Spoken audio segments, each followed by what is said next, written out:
The dog was shaking in my arms, its rough fur brushing my cheek, while 3 men walked around us like wolves. Their laughter was loud and sharp in the cold evening air. Every step they took made them closer. I had nowhere to run. "Put it down, sweetheart. Dogs don't like liars," one of them said with a grin as he reached out. My legs were frozen, but I held the dog tighter. I could feel its fast heartbeat against mine, and I think mine was beating just as fast. I wasn't scared of dogs. I was scared of men like them, the kind who see a girl alone on the road and think she's theirs to bother. I opened my mouth to say something. Anything. But then headlights flashed across the road, lighting up the scene. A black SUV stopped behind us. A man stepped out. He didn't shout. He didn't threaten. He just looked at them calmly and said in a low, steady voice, "Walk away." There was something about how he said it that made even the loudest guy flinch. One of them mumbled something, but they turned and walked off into the dark like smoke in the wind. The man turned to me. His eyes were calm, almost too calm, like nothing that just happened surprised him. "Are you hurt?" he asked. I shook my head, holding the dog closer, even though my arms were shaking. He looked at the dog, then at me. "Is he yours?" "No. I found him." "They were—" I couldn't finish the sentence.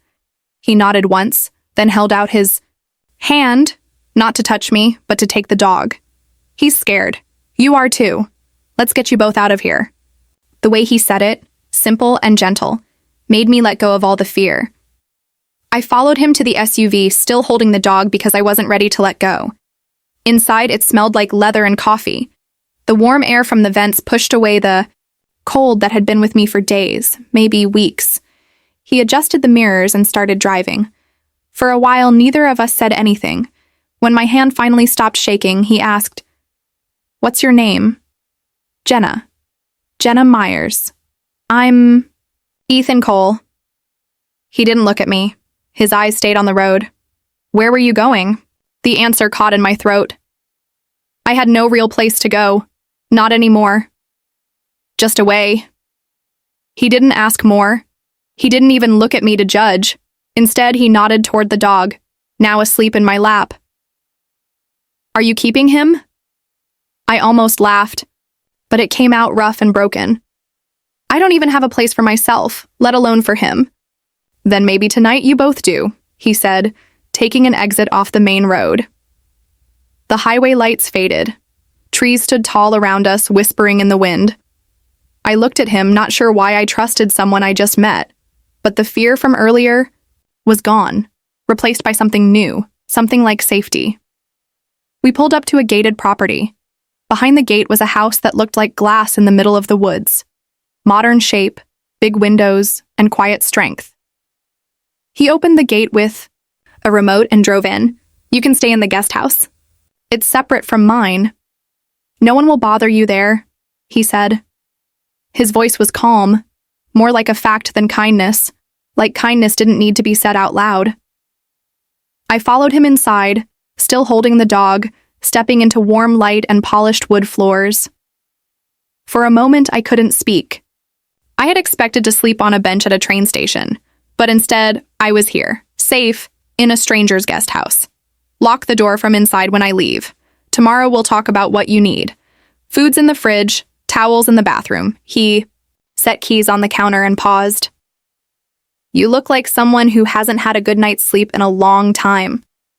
I swallowed hard, not because he was wrong, but because it felt like he saw right through me. "Thank you. I mean it." He nodded and walked out, leaving behind only the soft sound of the heater and the quiet breath of the dog on the floor. I sat on the bed, hands still shaking. But for the first time in weeks, it wasn't fear. It was relief. I didn't know who Ethan Cole really was or why he stopped. I just knew that tonight I wasn't alone, and that felt like a miracle I didn't deserve. When I finally closed my eyes on that bed, I thought I'd fall asleep fast. But I didn't. Memories creep in when everything else is quiet. I wasn't running away for fun. I was running because I had nowhere else to go. I grew up in a small apartment above a hardware store. It was just me and Mom for most of my life. Dad, Left when I was 5. No big goodbye. Just a note on the counter and an empty bank account. Mom cried for weeks. Then she became hard like stone. She worked double shifts at the hospital. Always tired, always stressed. But she made sure I had what I needed. When I was 17, she met Mark. He seemed nice at first. Too nice. He brought flowers, helped with dishes, laughed at every joke. I wanted to like him, for Mom's sake. She deserved love. But slowly, he changed. His voice became sharp, like knives that cut before you even notice. Mark didn't like me. Maybe I reminded him that I was part of Mom's life before him, or maybe he just wanted me to disappear. He started with small complaints. Why are your shoes at the door? Why is the fridge always empty? Why don't you help out more? But I was helping. I always had. At 16, I worked weekends at a cafe, saving for college. I helped pay bills when Mom couldn't. I studied accounting because my mom said it was safe and stable, something that would keep me from repeating her mistakes.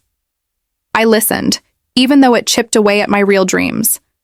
I loved art, pencils, charcoal, the feel of color smudged on my hands, but I buried that part of me. I buried me. At 21, I thought life might finally settle.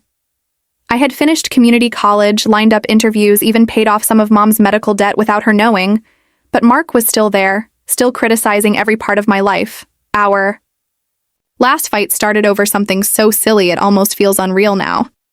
I'd made dinner, just pasta, but apparently I used the wrong pan. He shouted. I shouted back.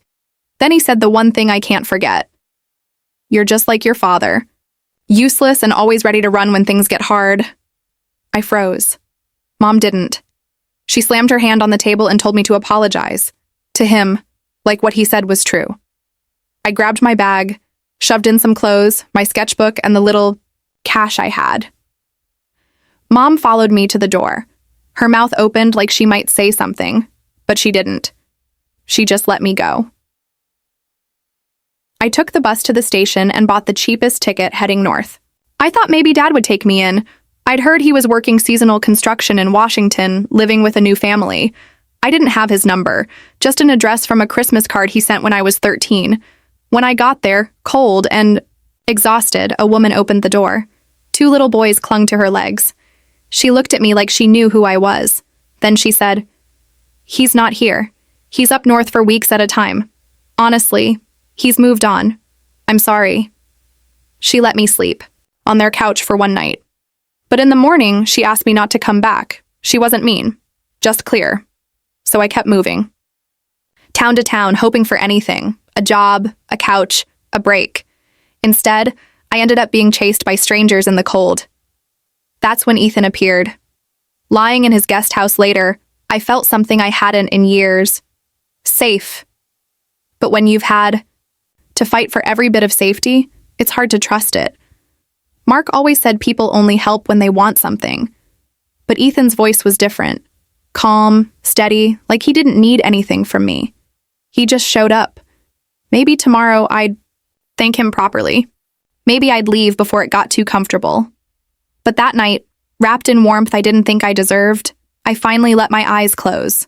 And for the first time in weeks, I slept. I woke up to golden sunlight pouring through tall windows. For a moment, I forgot where I was. Then I saw the dog curled at the foot of the bed and remembered. Ethan, the SUV, the guest house. The dog's tail wagged when I moved. "Morning, buddy," I whispered, rubbing his head. His whole body wiggled. Like he'd won the lottery. Maybe he had. Maybe we both had. I took a hot shower that didn't take forever to warm up. The towel didn't smell like bleach. I stood in the little kitchen, not sure what to do next. Stay? Leave before he asked me to? I wasn't used to kindness. Without a catch. Then came a knock at the door. My heart jumped. But it was just Ethan. Jeans, gray t-shirt, hair damp like he'd just showered. He looked less scary in daylight. But his eyes were the same. Calm, quiet, like he carried storms but never let them touch others. "You sleep?" he asked. I nodded. "Yeah, best I've had in a long time." "Good. You hungry?" I hesitated. taking food felt like accepting a favor I'd owe. He stepped back. "Come to the main house when you're ready." "Bring him," he said, pointing at the dog, who wagged his tail like crazy. Breakfast was eggs, bacon, and strong coffee. I ate slowly, not believing how surreal it all felt. Me, a girl with no home, eating in a kitchen that looked like something out of a magazine. When I finished, Ethan slid a folder across the counter. "This is a job description. I need help keeping the place running, laundry, cleaning, cooking when you feel like it. Nothing too crazy. Pay is small, but you can stay in the guest house for free." I blinked. "You're offering me a job?" "You need one?" he asked. "I need someone I can trust." He said it so simply, like it wasn't a big deal. Like helping someone like me was just another day. "But you don't even know me," I said. He shrugged. "I know you picked up a stray dog and stood your ground against 3 guys twice your size. That's enough for me." I stared at him, unsure whether to laugh or cry. "I'm not a housekeeper. I mean, I can cook and clean, but good." "Enough," he cut in. "You'll figure it out. If you want it." I should have said no. I should have thanked him and walked away before it got complicated. But when I looked out the window and saw sunlight spreading across the grass like a welcome mat, I couldn't. "Okay," I whispered. "I'll do it." Something softened in his face, just a little, like a cloud had moved. "Great. You start today. There's a card for groceries, supplies. I'll show you around." By noon, I had my own set of keys, a closet full of supplies, and a fridge that was finally mine. Blaisar wasn't glamorous work, but it was mine. For the first time since I'd left home, I wasn't lost anymore. That night, after scrubbing countertops and folding laundry that wasn't even mine, I sat on the guest house porch with the dog I'd named Lucky and watched the sun dip behind the trees. The quiet here felt different. Safe. Not lonely. I still didn't know why Ethan Cole had stopped for me that night, or why he trusted me enough to give me a job and a place to stay. Maybe he was just one of those rare people who helped without expecting anything. Or maybe he was lonely too.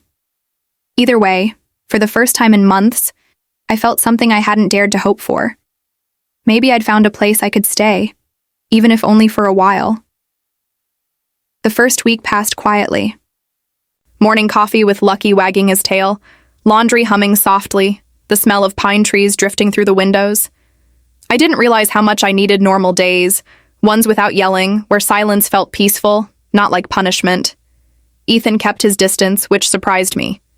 I expected a catch, a reason why he let me stay. But he didn't ask much, didn't hover, didn't pry. He just let me do my work. The main house was sleek and modern, but warm, full of wood and sunlight. My favorite spot was the glass-walled living room overlooking the forest.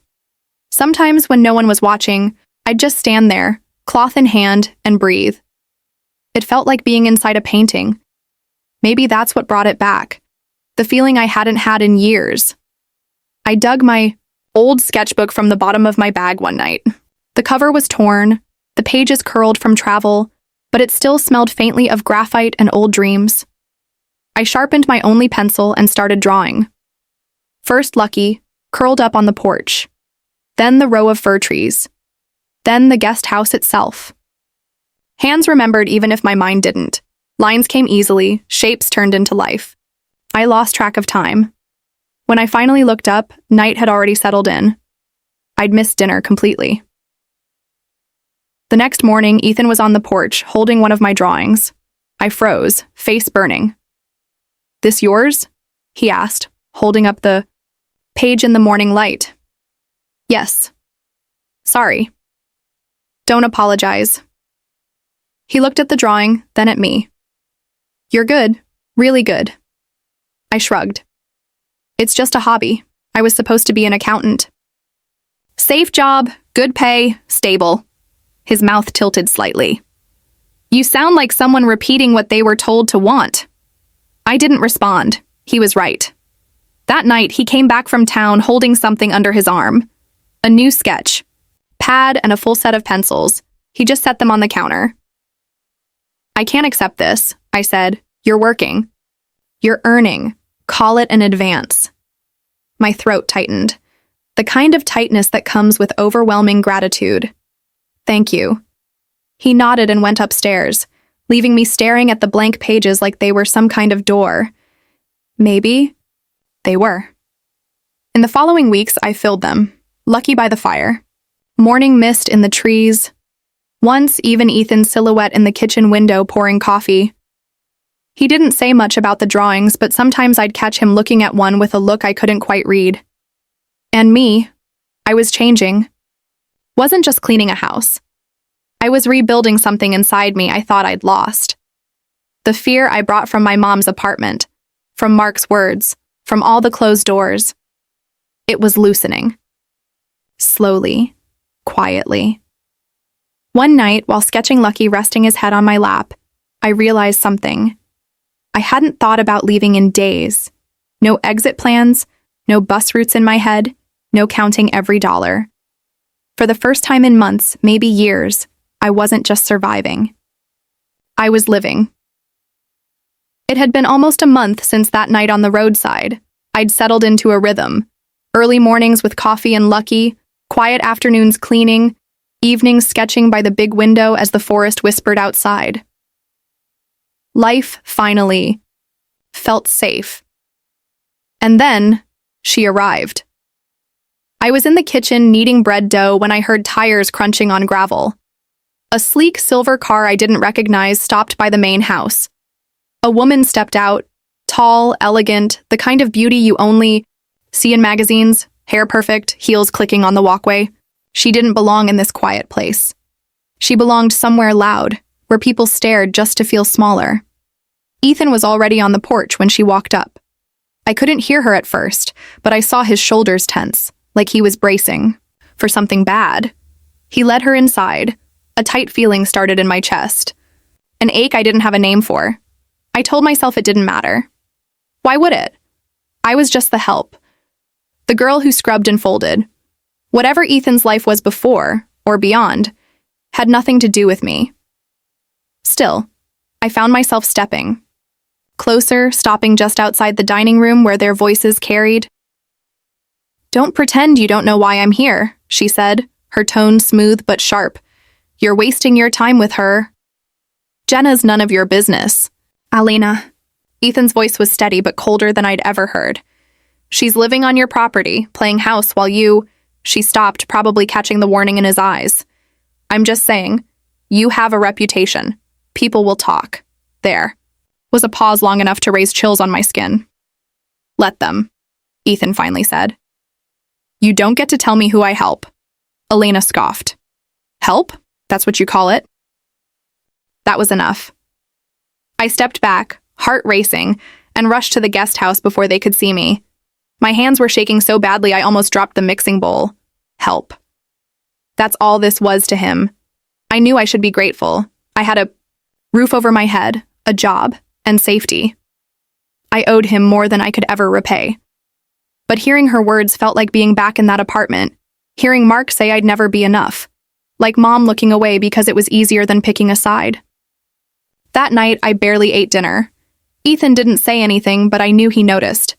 He stood in the doorway a little longer than usual, his eyes narrowing like he wanted to ask, but chose not to. Later, I packed a small bag, just in case. I had learned not to stay anywhere too long, not to grow roots where I wasn't really welcome. But before I could zip it shut, there was a knock. Ethan stood there, hand resting on the doorframe, his face unreadable. "Alina's gone," he said, quietly. I nodded, not meeting his eyes. She made some good points. Maybe I shouldn't stop. His voice was firm. "She doesn't speak for me. You're not going anywhere unless you want to." I swallowed hard. "Why would you defend me? You barely know me." His gaze softened. "Because I know enough. You work hard. You don't ask for favors. And you've brought life back into this place. Don't let one bitter voice chase you out." I didn't answer. I didn't trust my voice not to break. I just nodded and sat on the bed, feeling like my chest might cave in from relief. and something else I didn't want to name yet. Lucky curled up at my feet like even he knew. We weren't going anywhere. Not tonight. 2 days passed since Alina's visit, and something felt different. Ethan wasn't avoiding me, but there was a weight behind his eyes I hadn't noticed before. He still left early, came home late, but now he stayed a little longer. He asked how my day was, what I had drawn, if Lucky had chewed another pair of boots. One evening, as I dried dishes, he came into the kitchen, cleared his throat, and leaned on the doorframe. "Can we talk?" I put the plate down, careful of his tone. "Sure, what's wrong?" "Nothing's wrong. It's about my parents." He paused, looked at the floor, then met my eyes again. "They're coming to visit this weekend." "It's complicated." I tilted my head. "Complicated how?" He hesitated. "My dad's health isn't great, heart issues, and my mom worries about him, about me, about everything. I haven't exactly given them a reason to stop." I frowned. "What do you mean?" "They think I'm alone too much. They want me to settle down, have a family." He gave a small laugh. "And this visit, they'll push that again. I don't want Dad stressing." I still didn't get it. "So, what do you need from me?" He took a breath and stood straighter, like he was about to make a serious business pitch. "I want you to pretend to be my fiancé. Just for the weekend." The towel dropped from my hand. "You want me to what?" "My fiancé. Nothing dramatic. Just enough so my parents believe I'm happy, starting a life. It'll ease their minds." I stared at him, waiting for the punchline. There wasn't one. "You want me, your housekeeper, to act like your fiancé?" His jaw tightened. "You're more than that, Jenna. And yes, I'm asking because I trust you. You've made this house feel alive again." My face burned. I turned away, fumbling with the towel. "Ethan, this is crazy. What if I mess up? What if they see through it?" "They won't. You're genuine. You care. That's all they'll need to see." Silence filled the room. My mind raced. Me, standing next to Ethan, trying to smile while his mom studied me. His dad wondering who I was. Every part of me wanted to say no. I'd spent my life trying not to be noticed. And this would shine a spotlight on me. But then I saw something in his eyes. Something unsure, like he hated asking but had to anyway. And maybe, just maybe, I wanted to help him, like he'd helped me. I let out a slow breath. "Fine. I'll do it. But if this goes bad, I'm blaming you." He gave a ghost of a smile. "Deal." That night, he told me about his childhood, how his dad taught him to fish at the Columbia River, how his mom knitted scarves every winter, how their small house by the coast still smelled like cedar and salt. He hadn't visited much since his company took off, and guilt was in every word. Listening to him, I realized this wasn't just about keeping his parents happy. It was about making up for time he couldn't give them. And I couldn't help but think, this man who once pulled over on a dark road to help me, who gave me a job and safety, now trusted me to help him, even if it was just pretend. The next day, he handed me a small box. Inside was a simple silver ring. My fingers shook as I slid it on my left hand. It was all pretend. But as I looked at myself in the mirror, a strange thought whispered through me. What if it didn't feel pretend?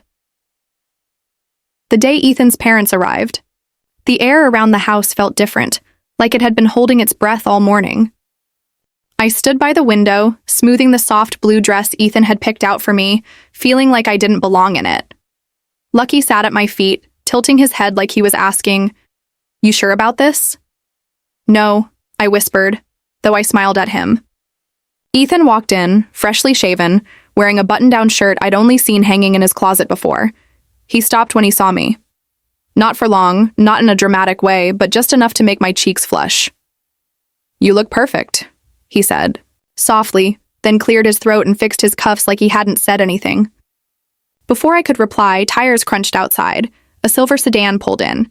A kind-eyed woman stepped out with a scarf around her neck, followed by a man with silver hair and a slow, careful walk. "Ready?" Ethan asked. I nodded, gripping the silver band on my finger. the one he'd given me to make it look real. My heart pounded as we stepped outside.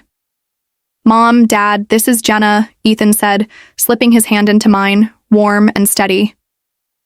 "My fiancé." His mom's eyes widened, then softened so quickly it made my chest ache. She pulled me into a hug right away, her voice a little shaky. "Welcome to the family, dear. I was starting to think I'd never meet the one who tamed him." I gave a nervous laugh, but Ethan gently squeezed my hand. A quiet, "You're doing great." His dad shook my hand firmly, his sharp eyes full of warmth. "He's lucky, you know," he said, nodding at Ethan. "Don't let him forget it." The weekend felt like a dance I hadn't learned, but somehow I still knew the steps. We cooked together, shared stories by the fire, even walked slowly along the property as his parents talked about raising Ethan near the ocean. I played my part, smiling, leaning into Ethan when his mom asked how we met, laughing at stories about him falling out of trees as a kid. It should have felt fake, but it didn't. The way he looked at me, calm, steady, warm, made it feel almost real. On the second night, after his parents went to bed, I sat on the porch staring at the stars. Ethan joined me, handing me a cup of tea. "You were amazing today," he said gently. "They haven't smiled like that in a long time." "It's not hard to like them," I said, holding the mug. "They're good people." He nodded and went quiet. "You remind me of what home used to feel like." His words sank into me, both heavy and light. I looked at him, really looked, and for a second, I forgot we were pretending. His hand rested, close to mine on the railing, the warmth of his skin brushing the air between us. I pulled my hand back before it could go too far. This wasn't real. It couldn't be. The next morning, his mom gave me a gift, a soft, hand-knitted scarf in shades of cream and gray. "I made this last winter," she said, smiling. I didn't know who it was for. Now I do. Something cracked in me. No one, since my mom, before things fell apart, had ever made me anything by hand. I hugged her, hiding the sting in my eyes. When they finally left Sunday afternoon, waving until their car disappeared, I let out a breath I didn't know I was holding. "You okay?" Ethan asked. I nodded, holding the scarf. "Yeah, they're wonderful." "They loved you," he said simply, watching me with that unreadable look again. And for just a second, I wished it wasn't fake.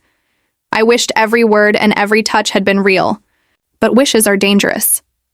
The house felt too quiet once they were gone, like their warmth had lingered a bit, then slipped away with them.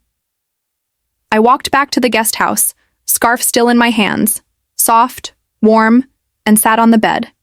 It had all been pretend. Every smile, every fiancé, just a part to play. Yet my chest ached like I'd lost something real. That night I couldn't sleep.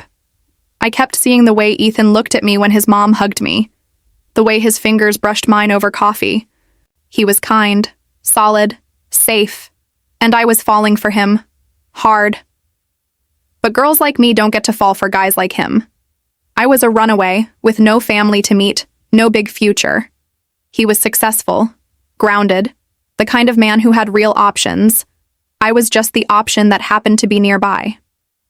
So the next morning I made a decision. When Ethan came down for coffee, I was already at the counter, bag packed, Lucky's leash in hand. His brows drew together. "Going somewhere?" I forced a smile. "Yeah, I think it's time. You've done so much for me, Ethan. More than anyone has in years, but I can't keep staying. I don't belong." He stared, silent and stunned. "You don't belong, Jenna? Where's this coming from?" I gripped the leash tighter. "You don't need me. You just needed a fake fiancé for a weekend." And my voice wavered. I let myself think it was more. "That's on me. Not you."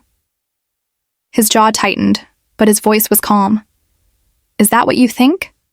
That you were just some prop?" "What else could it be?" I whispered. He stepped closer, eyes searching mine. "Do you even know what you've done since you got here?" This house used to be silent. I'd come home every night to empty rooms and the sound of the fridge. And then you showed up with a stray dog and a sketchbook, and suddenly it felt like home again. I blinked, caught off guard. Ethan, no, you need to hear this. His voice dropped, deep and rough but gentle. When I asked you to pretend, it wasn't because I needed a lie, he said. I wanted my parents to see what I'd started to feel, even if I couldn't say it yet. You weren't a stand-in. You were you. Something inside me cracked. I didn't realize how badly I needed someone to choose me. Not for what I do or what I give, just for being who I am. My eyes stung before the tears fell. Why would you care about someone like me? I whispered. He reached up, gently brushing a tear from my cheek with his thumb. Because you're stronger than you know, Jenna. You walked away from a life that broke you, and you're still standing. You turn pain into art. You care about everything you touch, even strays like me. That made me laugh through my tears. He smiled, soft and crooked, like he hadn't smiled like that in years. Please don't go, he said quietly. Not because I need help with the house, not because of some fake story. Stay, because I don't want us to end. The word us felt like sunlight after rain, warm and unexpected. I dropped the leash and stepped closer, still holding the scarf. Okay, I whispered. I'll stay. Lucky barked once, sealing the moment. Ethan laughed, really laughed, deep and unguarded. Then he pulled me into his arms, slowly, like he didn't want to break what we'd found. For the first time in years, I wasn't running from something. I was running toward someone. 3 months later, the guest house wasn't a guest house anymore. It was home. My clothes were in the closet. Lucky had a bed by the window. My sketchbooks had tripled, stacked so high I bought a shelf to hold them. Ethan's parents visited often now. His mom hugged me like I'd always been hers, always bringing a scarf or homemade jam. His dad teased Ethan about finally growing up, but you could hear the pride in every word. No one looked at me like I was pretending anymore, because I wasn't. And neither was Ethan. We were still learning, still figuring out how two people from different worlds build a life together. But there was no pretending in the way he held my hand in the grocery store, the way his eyes softened when I laughed, or how he sat beside me on the porch while I sketched, like it was sacred. Then one crisp Saturday morning, he told me to dress nicely. Just comfortable, he said, grinning like he had a secret. He took me to a small building in town. The air smelled like oil paint and paper. It was an art gallery. My art gallery. He'd spoken to the owner weeks ago, showing her my sketches, without telling me. Now they hung on the walls. Lucky on the porch, the forest mist, Ethan on the railing with that thoughtful look he tries to hide. My throat tightened as people walked around, pointing out favorites. Ethan, I can't believe you did this. You deserve it, he said simply, standing behind me. You brought life back into this place. Let people see what you see. That afternoon, a woman bought a simple pencil sketch of the guest house. She handed me a check and whispered, "There's so much peace in it. It feels like home." Home. That word used to scare me. Something that could disappear without warning. Now it felt solid. Like roots finally settling into the earth. Later, after everyone left, I stood in front of the last piece, the one Ethan convinced me to finish for the opening. It showed all of us together, Ethan, his parents, Lucky, and me, smiling in a way I didn't know I could. I traced the frame with my fingertips, heart full. I think I'm finally done running, I whispered. Ethan stepped beside me and wrapped an arm around my waist. Good, he murmured, kissing the top of my head. Because I wasn't planning to let you go anyway. I leaned into him, wrapped, in the scent of cedar and coffee and the scarf his mother made, and smiled. For the first time in forever, I wasn't wondering where I belonged. I already knew. I belonged here, with Ethan, with Lucky, in a life I rebuilt from the ashes of everything I lost, and it was only the beginning.